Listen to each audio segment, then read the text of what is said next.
আজি ভগৱন্ত কৃষ্ণৰ গৃহস্থী ধৰ্ম সম্পৰ্কে আমাৰ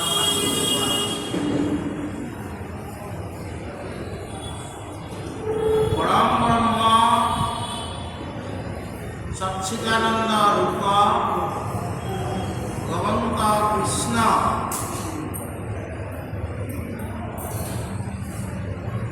তারা হল পূর্ণ আনন্দ হিন্দু।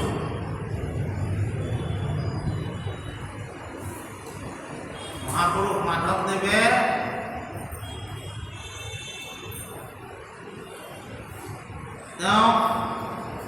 প্রার্থনা করেছে কি বলি,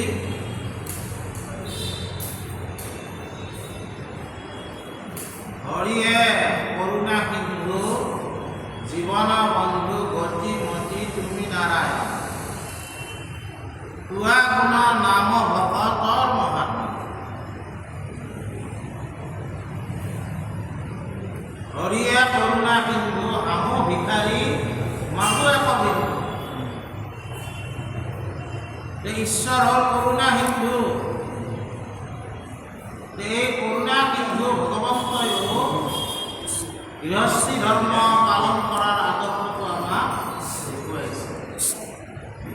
আৰু এখন গৃহস্থ স্বামী স্ত্ৰীৰ মাজত যেনেকুৱা ভাৱনা থাকে, কৃষ্ণ আৰু ভাৰ্যাসকলৰ মাজতো সেই একে ভাৱনাটা আছে বুলি আমাক আজি ভাৱনা কৰিছে। কেনেকুৱা ভাৱনা যে ভগৱন্ত নিজৰ ভাৰ্যাসকলৰ লগত শুই আছে, আমি আনন্দৰ কাৰণে হাবাচুৰি খাওঁ, কিন্তু পূৰ্ণ আনন্দ সিন্ধু তাৰাসকলৰ লগত পৰ্যায়ত একেলগে স্বয়ং কৰি আছে। তাৰাক এৰিবাৰ কাৰ মন যাব? কিন্তু এই যে ভগৱন্ত সময় যিটো নিৰ্ণয় কৰি দিছে, ৰাতিপুৱা সূৰ্য উদয় হয়, গধূলি অস্ত যায়, এইখিনি কাল ৰাত্ৰিকাল বুলি কওঁ, আৰু ৰাতিপুৱা পুনৰ আকৌ সূৰ্য উদয় হয়। ঠিক তেনেকৈ ভগৱন্তই যেতিয়া ভাৰ্যাসকলৰ লগত শুই আছে, ভাৰ্যাসকলৰ পৰা আনন্দ, কিন্তু কুকুৰে ডাক দিলে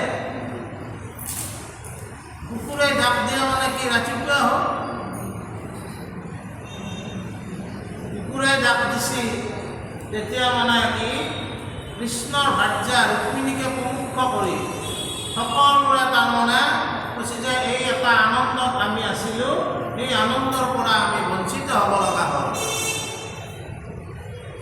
অলপমান কুকুৰাটো মানে গালি পাৰিছে, হয়তো অলপ পিছত মানে মাত দিব পাৰিলি হয়। এতিয়া তেওঁ কুকুৰাৰ যিহেতু ডাক দিছে, বুজা নাই, গতিকে ভগৱন্ত উঠি আমাৰ পৰা গুচি যাব। তেওঁলোকৰ অলপ দুখ লাগছে, বুজা নাই। তাৰপিছত কি হ'ল,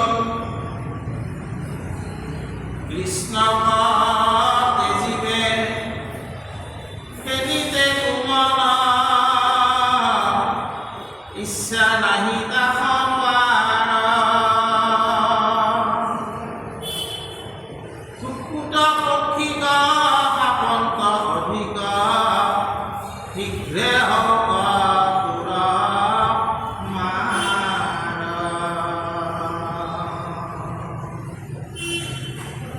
কুকুটৰ নাদ শুনিয়া উন্মাদ আনো যত পক্ষী আছে নিদ্ৰা কৰি হৰি ৰাম আধিকাৰী উদ্যানৰ কাছে কাছে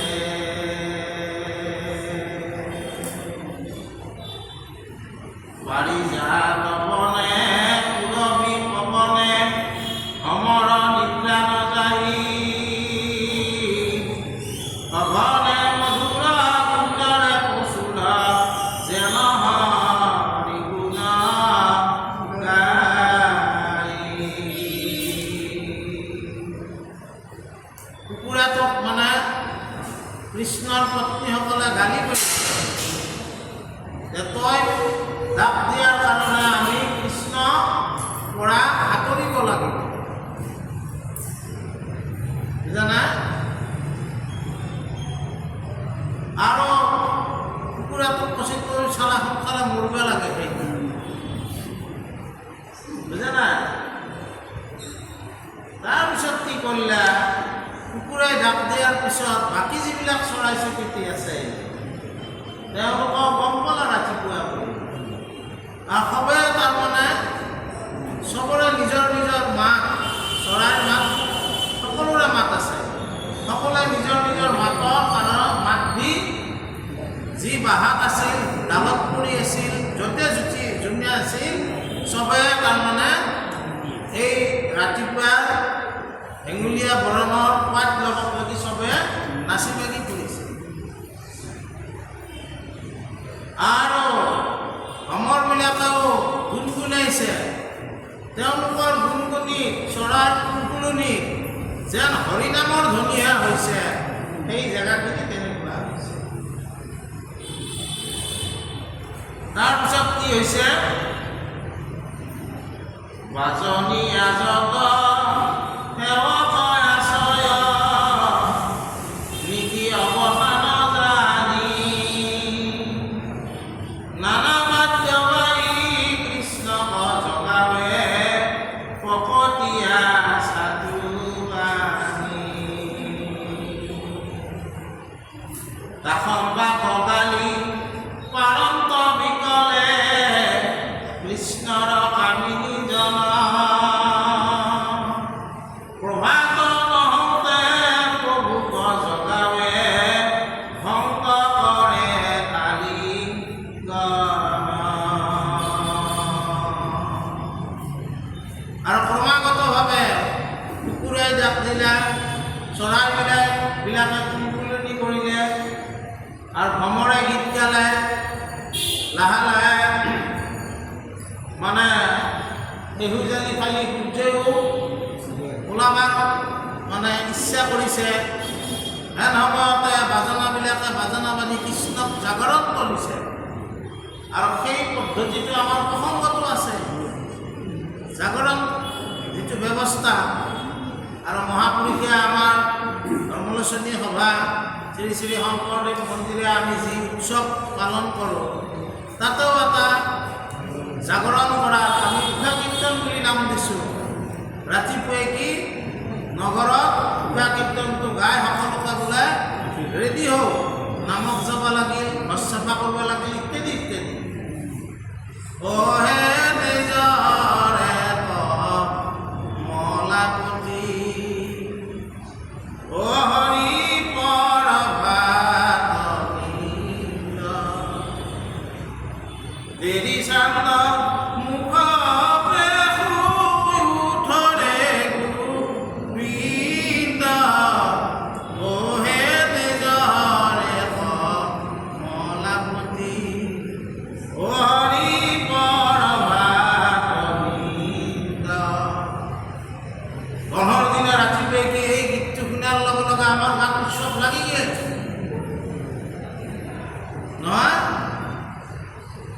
এই গীতটোৰ ডাঙৰ ৰহস্য এটা আছে।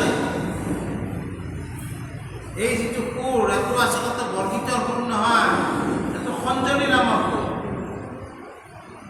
আগতে বৰগীতবিলাকো খঞ্জৰী নাম কৰি গাইছিল। এই সুৰটোতে ৰামেশ্বৰ পাঠকে এটা লোকগীত গাইছে। এই হৰা হৰা নন্দী বিন্দি এনেকুৱা এটা আছে নহয়, আমাৰ এটা সুৰটো লৈ গৈছে। আমি বৰদনি বিদুৰা নিশা ঢলিব ৰণ হে ৰতনি বিদুৰা নিশা ঢলিব ও কপালত শোভা কৰে অৰ্ধ চন্দ্ৰ কলা। বুজি পাইছেনে? এই গীতটোৰ সুৰে তেওঁ একবাৰ আহিলে, এই গীতটো শুনি ভাল লাগিল। তেওঁ লোকগীততো এইটো ব্যৱহাৰ কৰে। শুৱালকুছিৰ লোকগীতত অৰিহণা যোগাইছে। গতিকে বাৰু যি নহওক সেইটো এটা বেলেগ কথা। তাৰপিছত মানে কি হ'ল, এই জাগৰণৰ গীত গায়। আমাৰ জাগৰণৰ গীত এজৰা কমলাপতি উঠৰে উঠ বাপু গোপালহে, ধুনীয়া। শুৱালকুছিৰ এইবিলাক বস্তু ভালকৈ যদি ধুনীয়াকৈ আমি যদি মানে সংগঠিত ৰূপত ভালকৈ কৰোঁ, সুন্দৰ লাগে। কিন্তু আমি কৰা নাই, আমি চখতে গাই আছোঁ।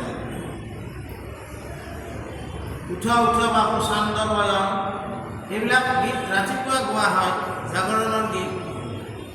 খুব সুন্দৰ সুৰ এইবিলাক। আমি হয়তো সিমান এইবিলাকত মনোযোগ দিয়া নাই। গতিকে আমি মানে অসমত এইবিলাক প্ৰতিষ্ঠা কৰিব পৰা নাই।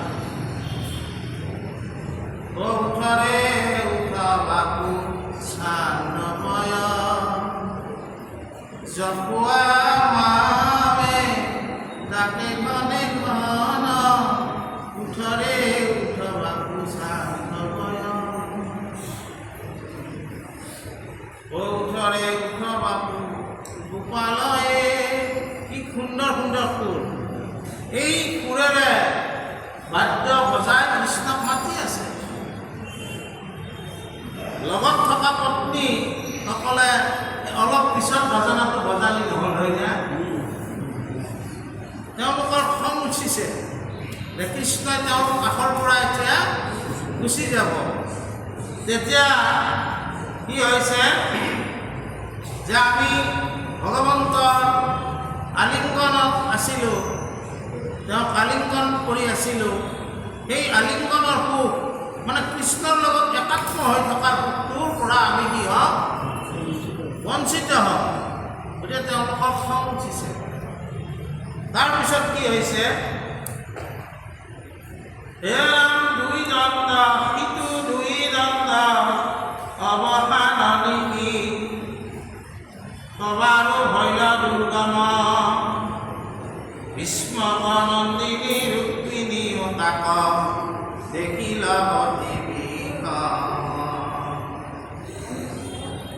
কৃষ্ণৰ বাহুৰ মধ্যত থাকিয়া প্ৰভাত সময় জানি আলিংগন ভংগ ভয়ে মহাদুখ দেশন্ত নিতে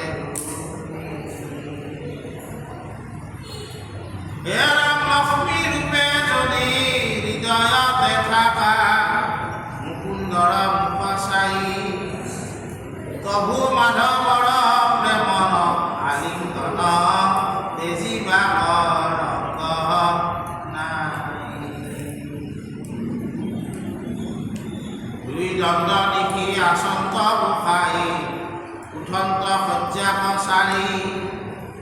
কুশি হংস হুয়া শান্ত কৰিয়া বসন্ত আসন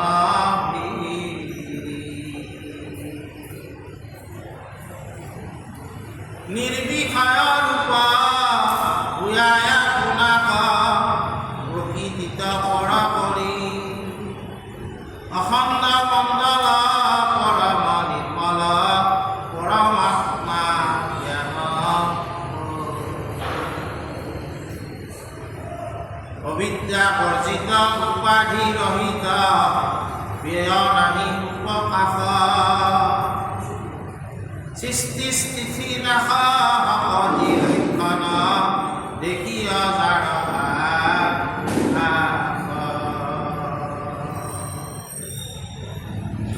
গুণানন্দ নাম সিদ্ধি থাকা মুহূৰ্তে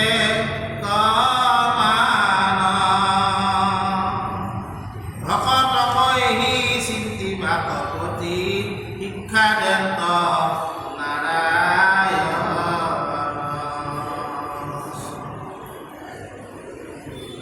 আমাৰ এই ৰুক্মিণীয়ে লক্ষ্মী তেওঁৱে ঈশ্বৰৰ বক্ষস্থলত লক্ষ্মী ৰূপে আছে, বুজা না? থাকলেও বক্ষস্থলত থকা মানে ইয়াতে থাকোঁতে মুখখন চাইয়া আছে, কিন্তু কৃষ্ণ যিটো আলিংগন হাজাৰ চাই থাকিলেও গোটেই নপলায়। গতিকে ৰুক্মিণীও আনকি বিৰহ পাইছে, যিয়ে বক্ষস্থলত ভগৱন্তৰ থাকে অনবৰত মুখখন চাইও থাকিব পাৰে, সেই ৰুক্মিণীৰো বিৰহ হৈছে যে কৃষ্ণ আলিংগনৰ পৰাই মই বঞ্চিত হৈছোঁ। এই ৰকমে যি কি হওক জাগৰণ যিহেতু গালে কৃষ্ণই উঠি আহি খুচি হৌচ হ'ল।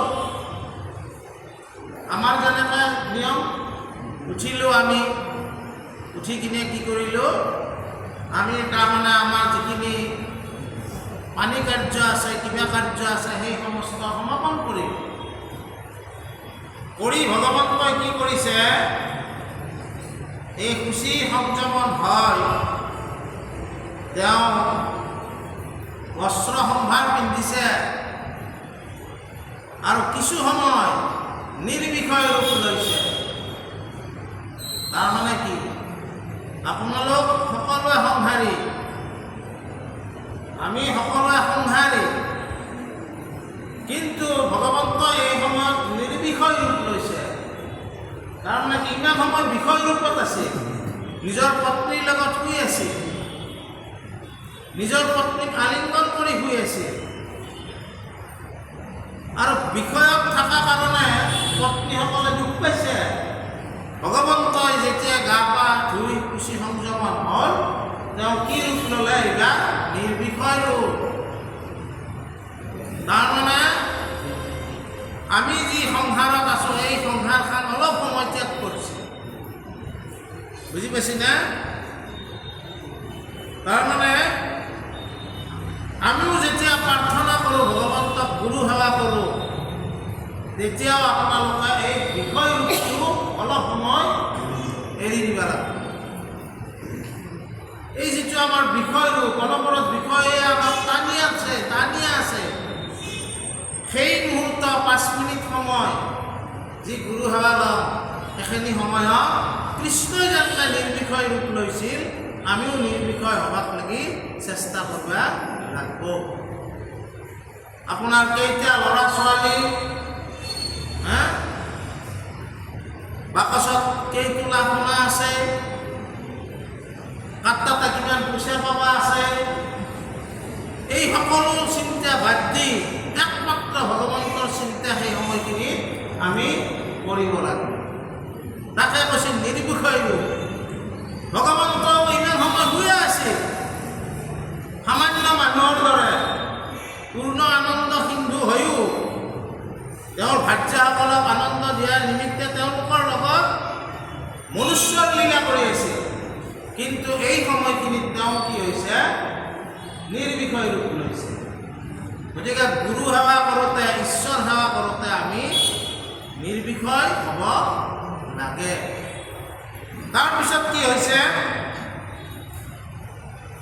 তেওঁকে সকলো জগতে ধ্যান কৰে।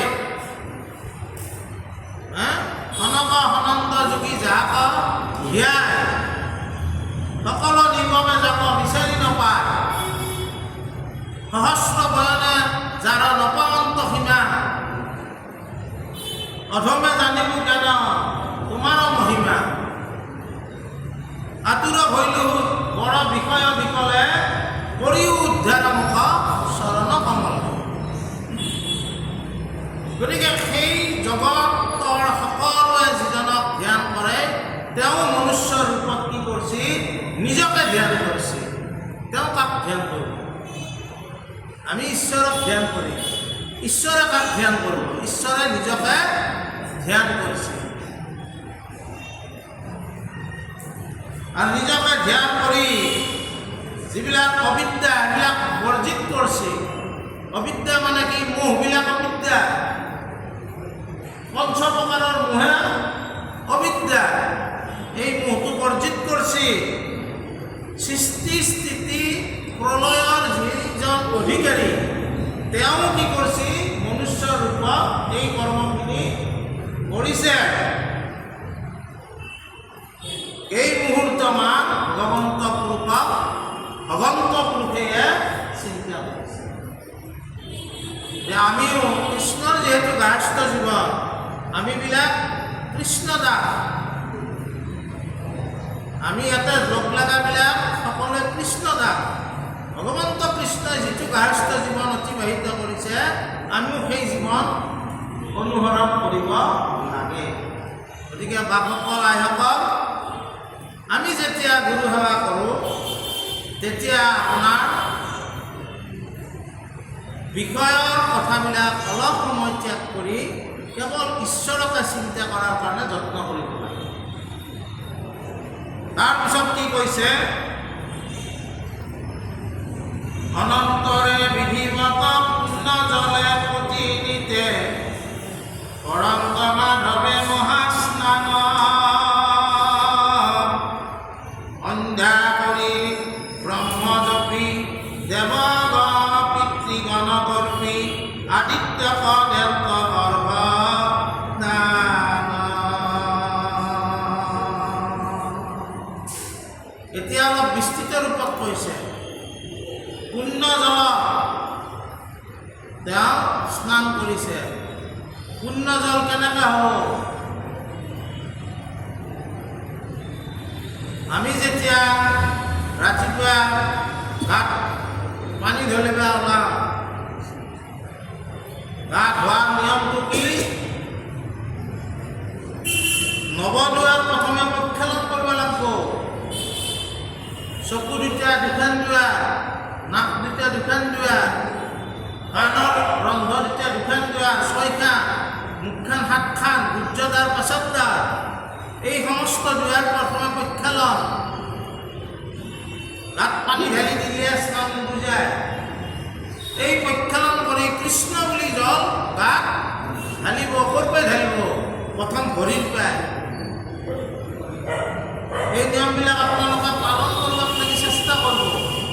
প্ৰথম জল ক'ত ধৰিব? ভৰিৰ পৰাই ধৰিব লাগিব, অন্যান্য ওপৰত লাগি, আৰু ওপৰৰ পৰাই তলত লাগি। আজিকালি বাথৰুমত বহুত লোকৰ কি হয়? স্ক্ৰু হয়। গা ধোৱা ঘৰত বহুত লোকৰ স্ক্ৰু হোৱা আমি দেখা পাওঁ। যে খবৰ আহিল ৰাতিপুৱাই কি যে মানুহজন বাথৰুমত গা ধুব যাওঁতে তেওঁ ষ্ট্ৰোক হৈছে। কিয় ষ্ট্ৰোক হয়? পানী ঢালাত ভুল কৰা নাই। পানী কেতিয়াও প্ৰথমে মাথাত ঢালিব নালাগে। যিমানে গৰম হওক, যিমানে যি নহওক, পানী প্ৰথম ভৰিৰ পৰাই ক্ৰমাগতভাৱে ওপৰত লাগি পানী ঢালিব লাগে। প্ৰথমে যদি মাথাত ঢালি দিয়ে, কেতিয়াবা তাতে ষ্ট্ৰোক হয়, মানুহৰ মৃত্যু হয়। ভগৱন্ত এই পুণ্য জল নিজে স্নান কৰি সন্ধ্যা মানে হিন্দু ধৰ্মত 3 প্ৰকাৰৰ সন্ধ্যা আছে: পূৰ্বাহ্ন, মধ্যাহ্ন, অপৰাহ্ন। আমাৰো 3টা প্ৰসংগ তেনেকুৱা। ৰাতিপুৱাৰ প্ৰসংগ, আবেলিৰ প্ৰসংগ আৰু ৰাত্ৰিৰ প্ৰসংগ একে কথা। এই তিনিবাৰ সন্ধ্যা কৰা হয়। ৰাতিপুৱাৰ সন্ধ্যাটো কৰি ভগৱন্তই কি কৰিছে, তেতিয়া যিহেতু দাপৰ যুগ আছিল, গতিকে ভগৱন্তই প্ৰথম পিতৃগণক তৰ্পণ কৰিছে। তাৰপিছত আদিত্যৰ প্ৰতি অৰ্ঘ্যদান কৰিছে। চাউল, দুবৰি, ফুল, তুলসী পানীত মিক্স কৰি পেলাই এনেকৈ দান কৰাটো এটা অৰ্ঘ্যদান বুলি কৈছে। চাউল, দুবৰি, ফুল, তুলসী আৰু চন্দন এইবিলাক মিক্স কৰি অৰ্ঘ্যদান কৰিছে। তাৰপিছত কি কৰিছে, ধৌত বস্ত্ৰ যুগ পিন্ধি তিনিটা বস্ত্ৰ পৰিহৰি দেৱগৃহে কৰন্ত গম দেৱগণ পূজা কৰি আপুনি চুহ ধৰি আহুতি কৰন্ত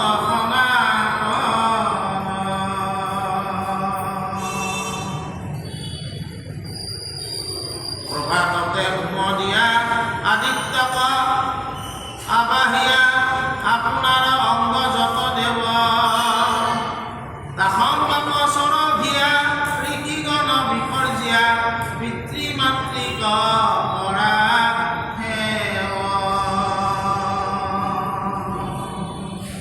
তাৰপিছত কি হৈছে, বগা বস্ত্ৰ পিন্ধিছে, ধৌত বস্ত্ৰ, এনেই তেওঁ পীত বস্ত্ৰ, কিন্তু এই সেৱা কৰাৰ সময়ত কি পিন্ধিছে, বগা বস্ত্ৰ, শুভ্ৰ বগা ধৌত বস্ত্ৰ পিন্ধি দেৱগৃহত ভ্ৰমণ কৰিছে।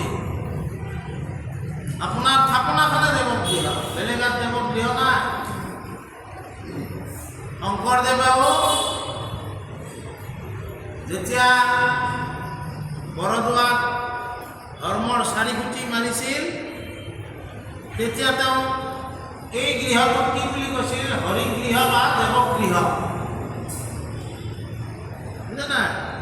নামঘৰ, সত্ৰ এইবিলাক নাম পৰৱৰ্তী সময়ত আহিছে।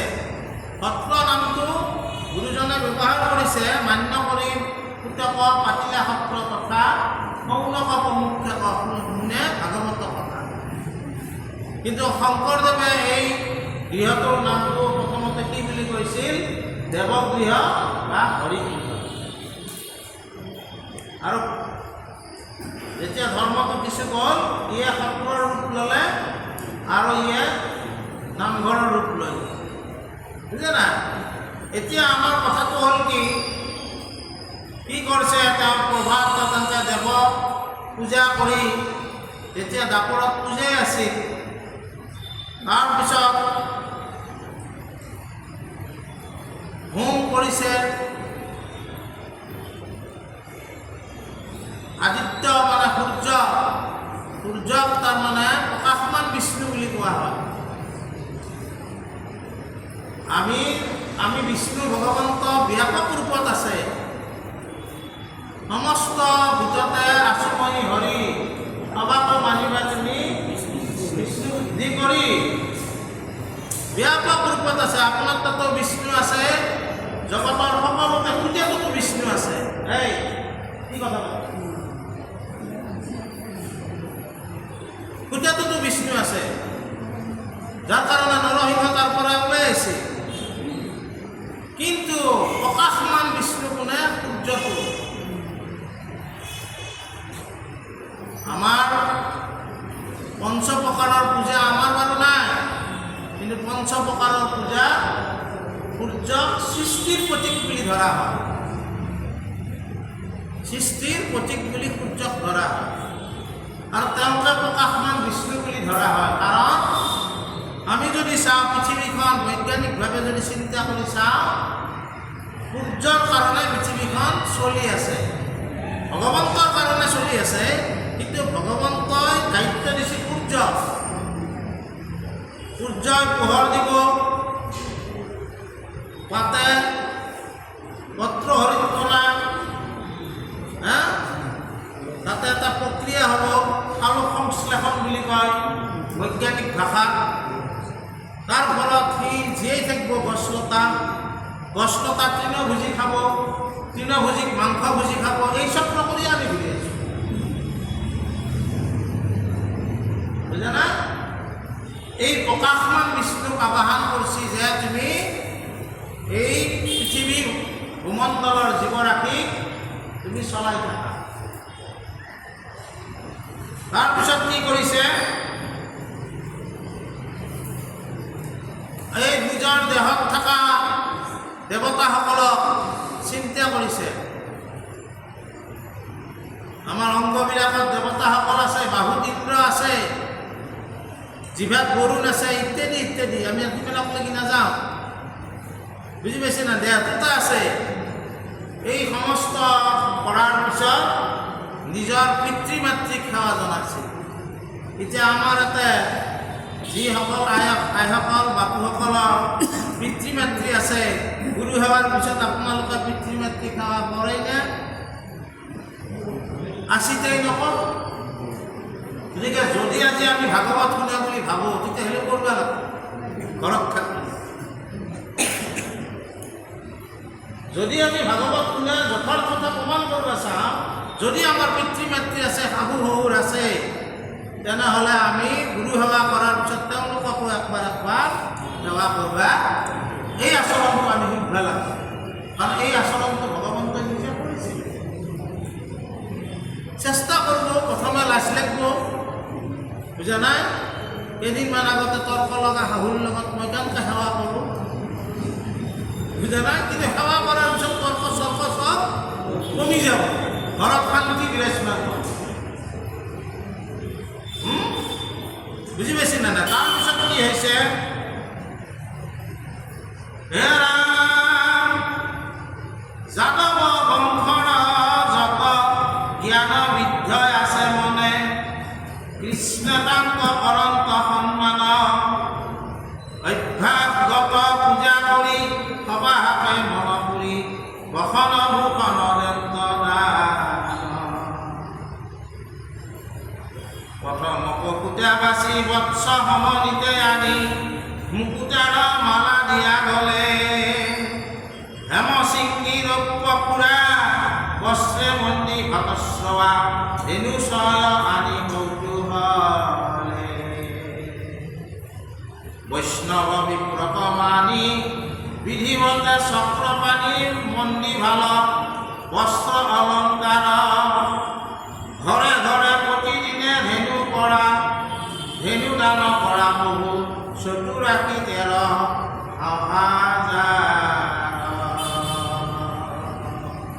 তাৰপিছত কৃষ্ণই কি কৰিলে? পিতৃ মাতৃক সেৱা কৰাৰ পিছত তেওঁৰ বংশত ডাঙৰবিলাককো নমস্কাৰ কৰিলে। কৰাৰ পিছত কি কৰিলে? তাৰপিছত ঘৰত যদি কোনোবা আলহী অতিথি আছে, তেওঁলোককো নমস্কাৰ কৰিলে আৰু তেওঁলোককো বস্ত্ৰ সম্ভাৰ সমস্ত জাক যি লাগে যোগাত ধৰিলে। ইয়াৰ পিছত তেওঁ গৃহৰ পৰা ওলাই আহি গাই গৰুৰ ওচৰ চাপিলে। প্ৰথমে কোনটো গৰুৰ ওচৰত গৈছে? প্ৰথম বৎস দিয়া গৰুৰ ওচৰত গৈছে, মানে ডাঙৰি দিয়া যায়। তেতিয়াৰ দিনত গৰুবিলাকৰ পুৰাত ৰূপা খুওৱা থাকে, ৰৌপ্য খুৰা, আৰু হেমচিংগী বুলি কৈছে, শিঙত সোণা পিন্ধাও থাকে। এই গৰুবিলাক কি কৰিছে? তেওঁ মানে ধুনীয়াকৈ তেওঁলোকক সেৱা কৰিছে আৰু যাকে যি বস্ত্ৰ অলংকাৰ পিন্ধাই দিব লাগে, মালা ইত্যাদি পিন্ধাই দিছে। আৰু কি কৰিছে? বিপ্ৰ ব্ৰাহ্মণ ভকত সজ্জনক তেওঁ কি কৰিছে? যাক যেনেকৈ বস্ত্ৰ অলংকাৰ সকলোকে যাক যি লাগে দিছে, আৰু প্ৰত্যেকটা ঘৰৰ পৰাই 13,084টাকে গৰু দান দিছে। এইবিলাক কৰাৰ পিছত আৰু কি কৰিছে? গুৰুদেৱ বৈষ্ণৱক পৰিসেৱা সমস্ত ভূতক নমে মনে,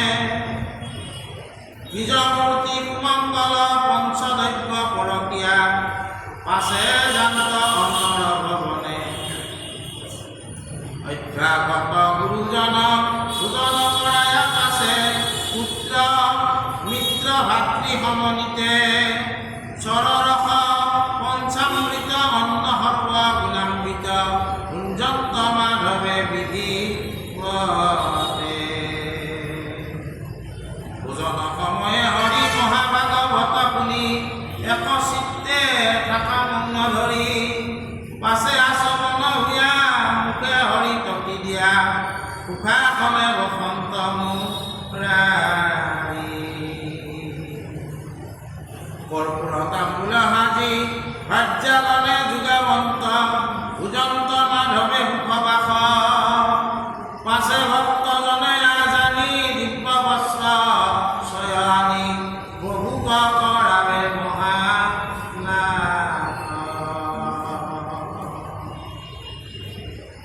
তাৰপিছত মানে ভগৱন্ত প্ৰভুৱে কি কৰিছে এই আচলতে আমাৰ পঞ্চযজ্ঞ কৰে বুলি কয় ভূতযজ্ঞ মনুষ্যযজ্ঞ ব্ৰহ্মযজ্ঞ এই সমস্ত যজ্ঞ কৰি ভগৱন্ত পুৰুষে কি কৰিছে তেওঁ তাৰমানে অভ্যাগত মানে ঘৰৰ কোনোবা যদি আছে আলহী অতিথি আৰু তেওঁতকৈ যিবিলাক জ্যেষ্ঠজন তেওঁলোকক ভোজনৰ ব্যৱস্থা কৰিছে আৰু এই ভোজন তেওঁলোকক আদৰে কৰাৰ পিছত ভগৱন্ত ভোজনৰ পাতত ৰৈছে ভোজনত আমি যি খাওঁ সেই চব ৰস হয়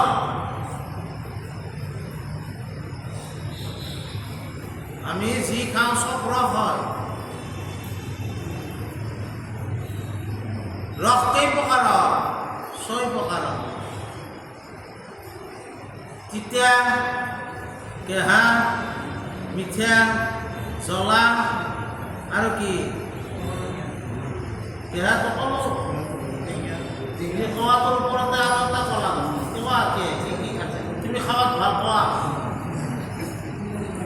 কি খাইছা কোৱা কি ৰস খাইছা কি খালা তিতা খালা আৰু কেহা খালা মিঠা খালা আৰু কি খাইছা খাৰ খাইছা না নাই খাৰো এক প্ৰকাৰ ৰস এই ৰসটো কাৰো লগত নিমিলে আৰু কি ৰস আছে খাওঁ নাই টেঙাৰ আঞ্জা খাওঁ নাই পাহাইছা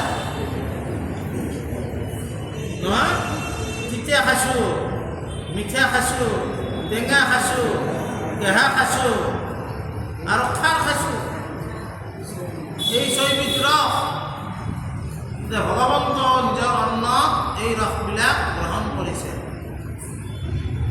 তাৰপিছত কি কৰিছে অলপমান মুখত আমি পান দি যে শুদ্ধি হওক মুখখান শুদ্ধি কৰিছে হাত হালকা আচমন কৰি দিছে ইমানৰ পৰা হাত ধুইছে আচমন মানে ইমানৰ পৰা ধোৱা মুখখান ভালকৈ ধুইছে কুলু কুলু কৰি ভালকৈ ধুইছে আমাৰ ঘৰত এইবিলাক ব্যৱস্থাৰ কথা কয় কৰাৰ পিছত অলপমান মুখত মানে পাণ হওক বা শুদ্ধি বস্তু দিছে মুখ শুদ্ধি দি তেওঁ বহিছে পত্নীকণে কৰ্পূৰ তামোল আনি তেওঁৰ আগত দিছে তাৰপিছত সেই ভোজন কৰাৰ পিছত ভগৱন্তই কি কৰিছে ভক্তসকলে তেওঁক বাহিৰত যোৱা যিবিলাক কাপোৰ এতিয়া তেওঁ বাহিৰত যাব নহয় তেওঁ কাৰ্যত যাব কাৰ্যত যোৱা কাপোৰ পিন্ধিছে আগতে ভোজন কৰিলে কাৰ্যত যোৱা কাপোৰ নিপিন্ধিছিল আজিৰ পৰাই যদি 40 বছৰ আমি আগলৈকে যাওঁ তেতিয়া ভোজন কৰিলে সদায় এটা বিশেষ কাপোৰ পিন্ধে আৰু খালী গাই ভোজন কৰিছে আজিকালি অলপ যুগৰ অলপ পৰিৱৰ্তন হ'ল গতিকে খালী গাই ভোজন কৰিছিল ভোজন কৰাৰ পিছত সেই কাপোৰখন ধুই দিছিল তেনেকুৱা এটা নিয়ম আমাৰ মাজত চলি আছে গতিকে তাৰপিছত তেওঁ কাপোৰ যি বস্ত্ৰ সম্ভাৰ দিব লাগে সেইবিলাক দিলে তাৰপিছত কি আছে? হৰি আপুনি ভূষিতা কৰি মন কৰ বিয়া ভকতৰ কলুকত অত্যাচাৰ মাধৱৰ অলংকাৰ শিৱৎস কৌস্তুভ পিতবা বৰ্ণনা শুভে গলে মকৰ কুণ্ডল তোলে সদায় মুখত উপহাস অমূল্য কীৰ্তি কিৰে অংগ দংকন কৰে গলে জলে মুকুতাৰ কস্তুৰী চন্দন গন্ধে বিলুপিত বলে বৰ জলে ৰুচি কৰ সুকুমাৰ এই মতে পত্ৰিকাৰী দৰ্পণত ছায়া চাই অভাৱ অৱজান্ত যাত্ৰা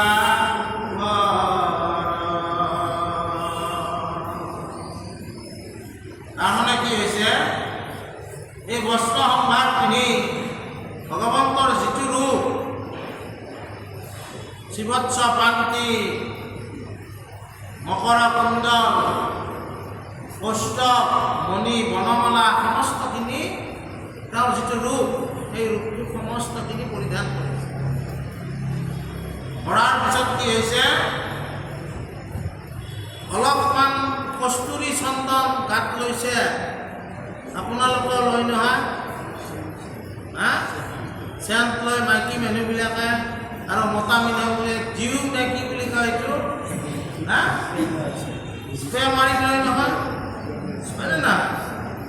এইটো মাৰি লৈছে। কিন্তু তেতিয়াতো সেইবিলাক নাছিল, তেতিয়া প্ৰাকৃতিক বস্তু কস্তুৰী এটা মৃগ আছে, মৃগটোৰ নাভিত সেই কস্তুৰীটো থাকে, এটা কস্তুৰী মৃগ সুন্দৰ বাছ, বুজা নাই? গতিকে সেইবিলাক লয় ভগৱন্ত ওলাইছে, তেওঁৰ যি কাৰ্য তাৰ কাৰণে ওলাইছে। তাৰপিছত কি হৈছে? দীপ ধৰি আগে হুকুমল নাৰী ব্ৰাহ্মণ পৰন্ত বেদ ধৰি নিজ সভ মাজে যাই ৰত্নময় আসনত আনন্দে বসন্ত যদুমণি সেৱকসকলে আহি চতুষ্পাশে উপাসয় সেৱাৰ সম্ভাৰ কৰে ধৰি ব্ৰাহ্মণকতীয় বৈশ্য কৃষ্ণ ক্ষুদ্ৰ জন্মাতি বকিলা কৃষ্ণ অমান্য